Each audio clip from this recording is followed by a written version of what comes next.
Live. Live, it's Section 31. Welcome, I'm Dan Hammond. And I'm Rogue Schindler. Tonight is episode number 261, which every time I say a number every week, it sounds like a ridiculously high number. So, 261 episodes. Huzzah. We've got a spoiler for the name yet to be announced 2E set. Let's see. Charlie in the chat room said we get a very far away 1E teaser. So I'll report on what he said in the chat room in a little bit, and I don't think there's anything else for us to talk about. Yeah, no, definitely nothing big going on in the community. No, so to discuss. Go out to the boards, have a good time, have friendly conversation, and everything's great. Be excellent to one another.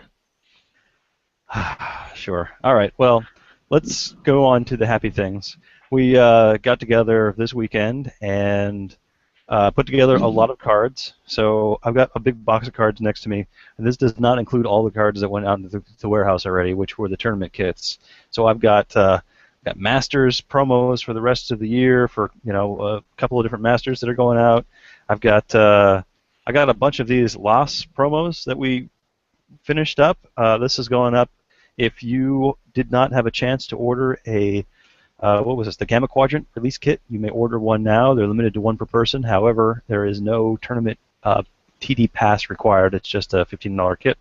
You get it. We'll send them out to you while supplies last. We're not going to make any more of these, but we got enough of them to give out. So there you go. We also did something.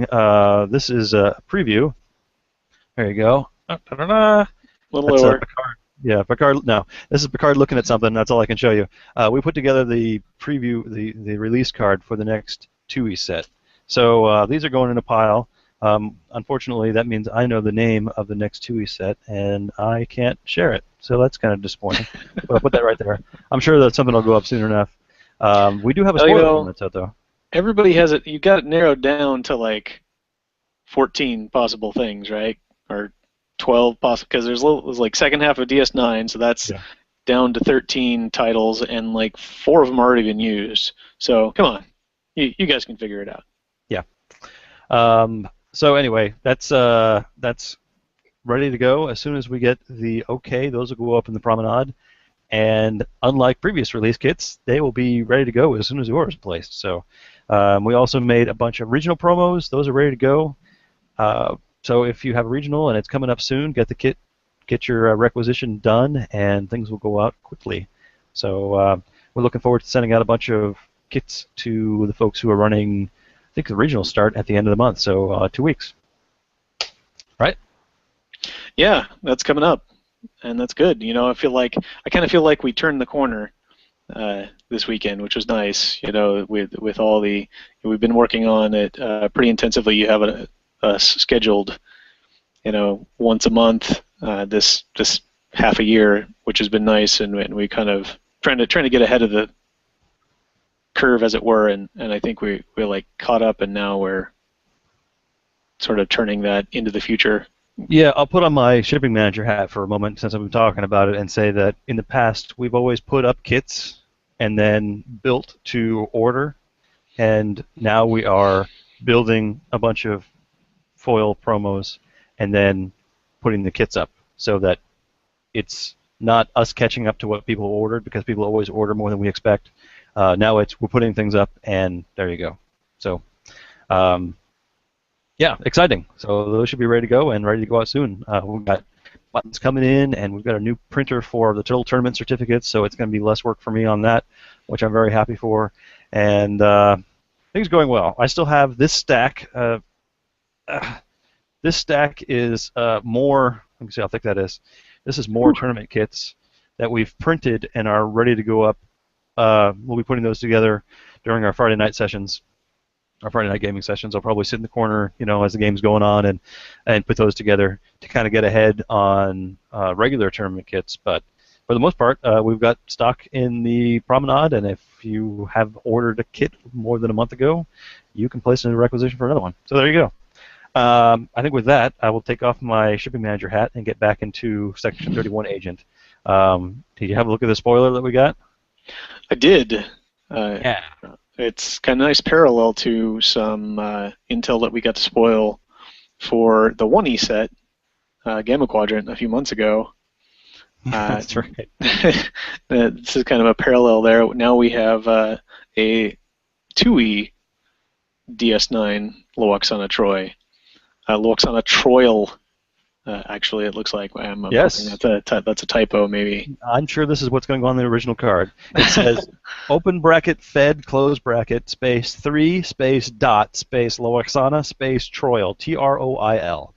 I'm sure one of our our eagle eye checkers are going to notice that, but Yeah. right now it says Troil, so we'll blame our our field agent for an improper transcription. We only have the text on this. I don't have any artwork to show. But the subtitle is Extraordinary Ambassador.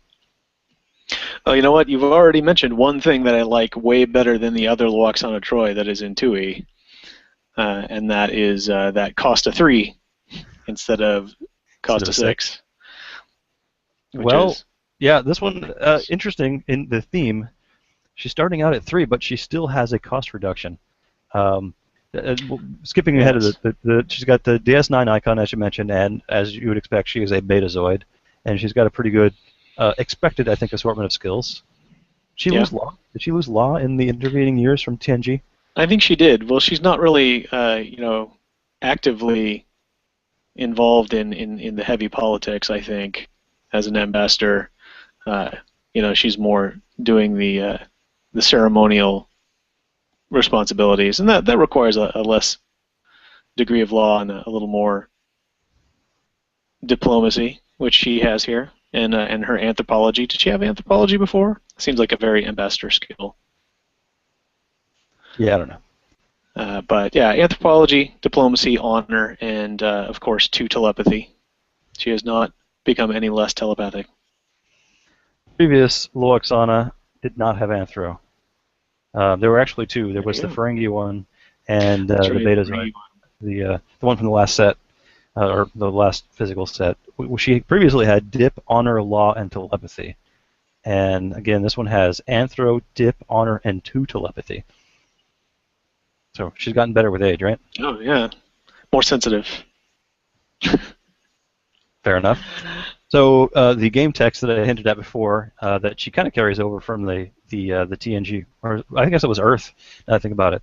When you play this personnel, she's cost -1 for each non-fed personnel you command.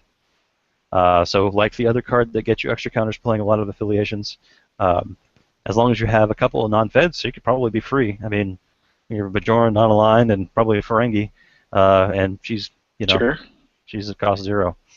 It's pretty good.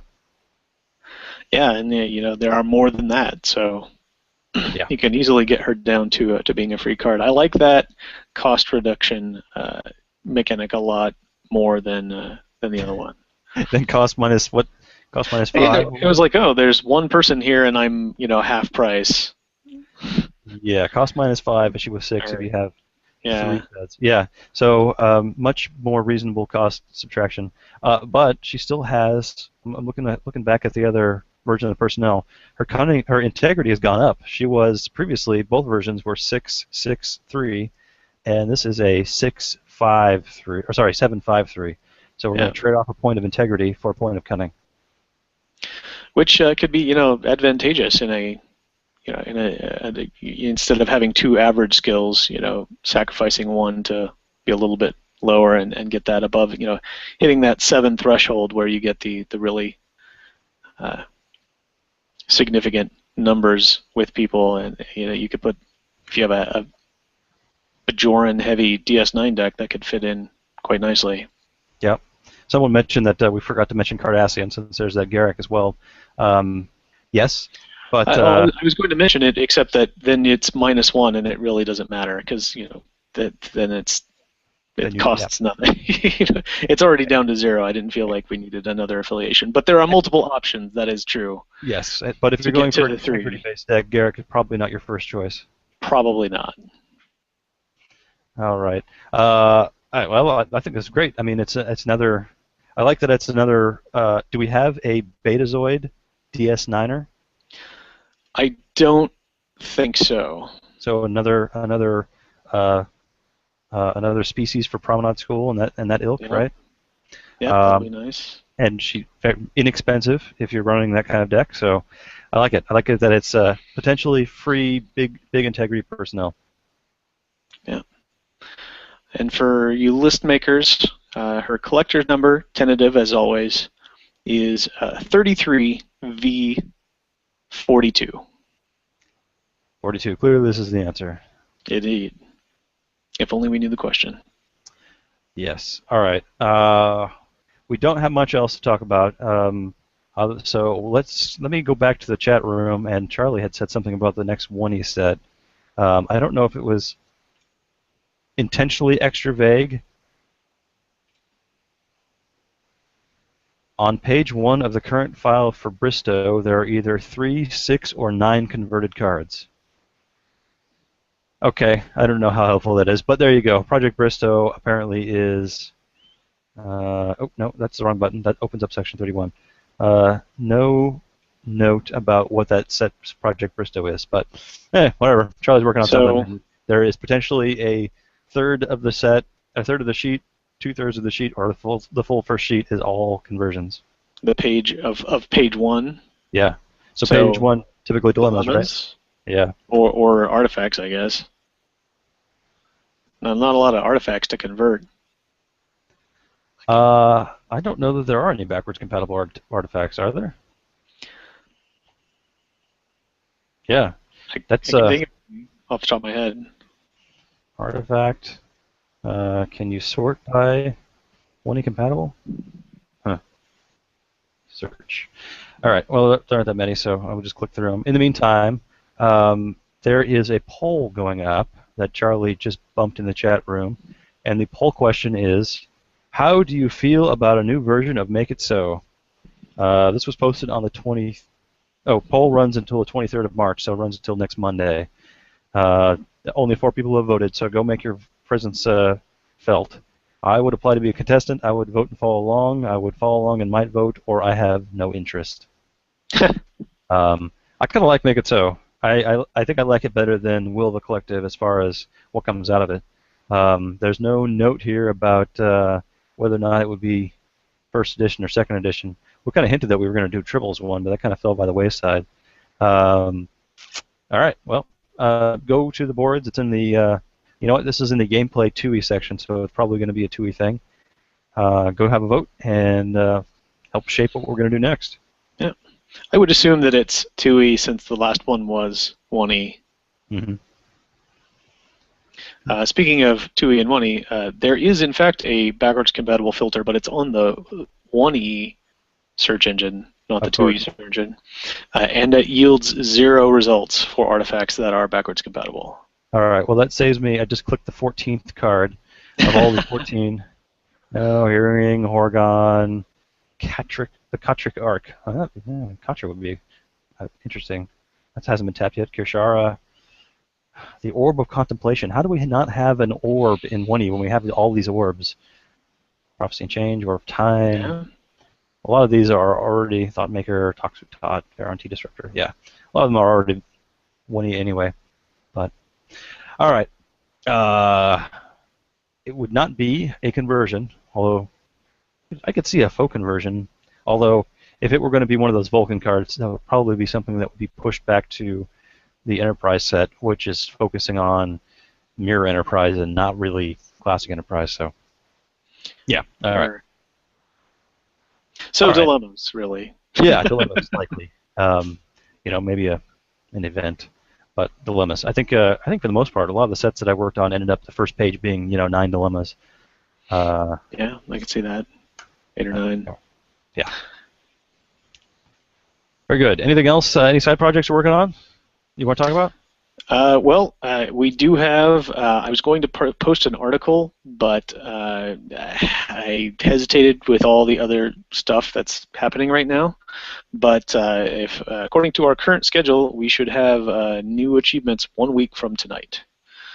So by this time next week, they will be public and they'll be out. So I'll definitely post an article before that happens, and I'll let you know. But the idea is to have them come out at the beginning of the week so that people will have a chance to look at them and get an idea what they want, and maybe have time to actually build a deck by the following weekend. And you're not going to be around to talk about it. I am not. Um, yeah, that's a good point.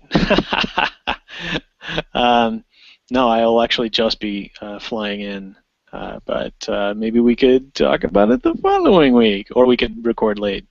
No, that's all right. I think it'd be an interesting idea to get the article up. Maybe me and I think we're going to try to get TV or Charlie to talk about the local event, and we'll have been up for a little while, so we can probably give our initial impressions, and then after a week of everybody chatting about it on the boards, we can have you come in and give a full detail about make sure there's nothing anybody missed or any clarification that needs to go out. Sound like a plan? That sounds good. I like all that. Right. All right. Well, in that case, I think that's all the intelligence we have for this week. We'll give our customary shout out to Warp 11 because their theme song is awesome, and we like to continue using it. It came on while we were making cards this weekend, and we all kind of started mumbling along with the intro, and then kind of went into a show. It was kind of entertaining because we're big dorks. But we want to also thank our source for getting the spoiler. Look forward to more, and hope that everybody enjoys their tournaments this week and the achievements that come out next week. In the meantime, I am Sir Rogue. And I'm Sir Dan. And I will remind you all to expand your power in the universe. And I will draw to end.